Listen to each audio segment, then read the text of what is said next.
Good morning, students. Today we are going to revise chapter 1 in English language. Okay, the sentence.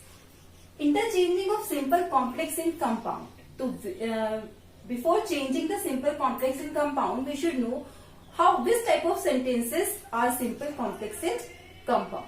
So, let's have a look. Okay. So, what are simple sentence? In simple sentence, as I had explained it in earlier videos also, there is only one clause and that is main clause. Means there is only one idea. Simple sentence में केवल एक ही idea होता है. Okay, इसमें 2-3 clauses नहीं होते हैं, केवल एक ही आइडिया होता है, एक ही क्लॉज होता है, वो भी आपका मेन क्लॉज होता है. Now come to the complex sentence. Complex sentence में आपका एक इंडिपेंडेंट क्लॉज होता है और एक डिपेंडेंट क्लॉज होता है. ओके, और दोनों क्लॉजेस जो हैं वो एक दूसरे से जुड़े हुए होते हैं थ्रू द कंजक्शंस. तो व्हाट टाइप ऑफ कंजक्शन? सब ऑर्डिनेटिंग कंजक्शन. भाई सब डिपेंडेंट क्लॉज है यानी कि सब ऑर्डिनेट क्लॉज है, तो सब ऑर्डिनेट क्लॉज किससे जुड़ेगा? सब ऑर्डिनेटिंग कंजक्शन से.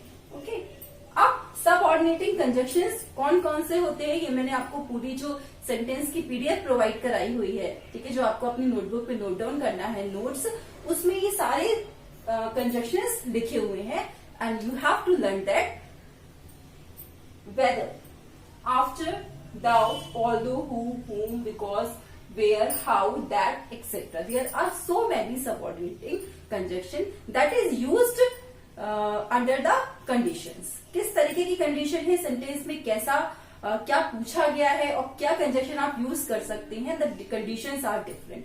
All are giving in the PDF section. Okay, now come to the compound. Compound में आपका मेन क्लॉज होता है. 2 मेन क्लॉज होते हैं, इसमें सबऑर्डिनेट क्लॉज नहीं होता है. मेन क्लॉज जो होते हैं वो अपना मीनिंग पूरा कंप्लीट रखते हैं. ओके, तो 2 मेन क्लॉज होते हैं और वो किससे जुड़े होते हैं? कोऑर्डिनेटिंग कंजक्शन से.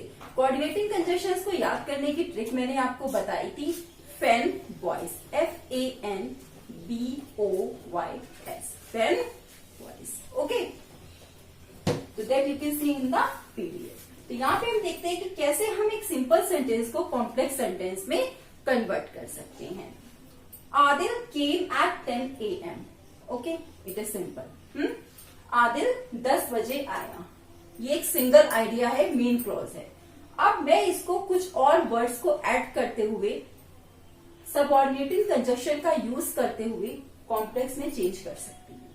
ठीक है, तो इसका हम क्या बना देंगे? It was 10 AM. पहले आपका एक आइडिया आ गया main clause. It was 10 AM. Okay, उसके बाद सब कंजक्शन आएगा आपका, subordinating conjunction when, then dependent clause यानी कि आदिल केम. ओके, अगर आप इतना कह दें इट वॉज 10 AM, ये सेंटेंस कंप्लीट है. अब आप बोले आदिल केम, तो ये सेंटेंस आपका पूरा तरीके से कंप्लीट नहीं है, आपको कंप्लीट मीनिंग नहीं दे रहा है. ठीक है, तो दोनों एक दूसरे से जुड़े हुए हैं.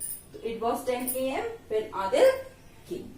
राइट, चलिए आगे बढ़ते हैं और देखते हैं कि कैसे हम सिंपल, कॉम्प्लेक्स और कंपाउंड को चेंज कर सकते हैं, इंटरचेंज कर सकते हैं. ओके,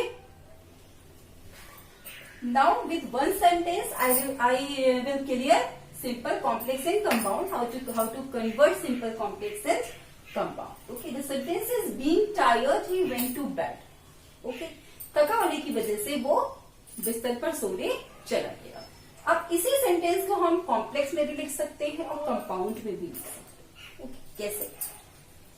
मैंने आपको बताया था कि कॉम्प्लेक्स में हम कंजक्शंस यूज करते हैं, सबऑर्डिनेटिंग कंजक्शंस, और कंपाउंड में हम यूज करते हैं coordinating conjunction. That you can learn with the trick fan boys. Okay? तो हमने कॉम्प्लेक्स में यूज कर लिया as he was tired, क्योंकि वो थका हुआ था, तो he went to bed, वो सोने चला गया. Compound, he went to bed for he was tired. तो यहाँ पे हमने सब कोऑर्डिनेटिंग कंजक्शन for का यूज किया है. ओके, मैंने आपको बताया था कि कोऑर्डिनेटिंग कंजक्शंस कौन से होते हैं? फैन,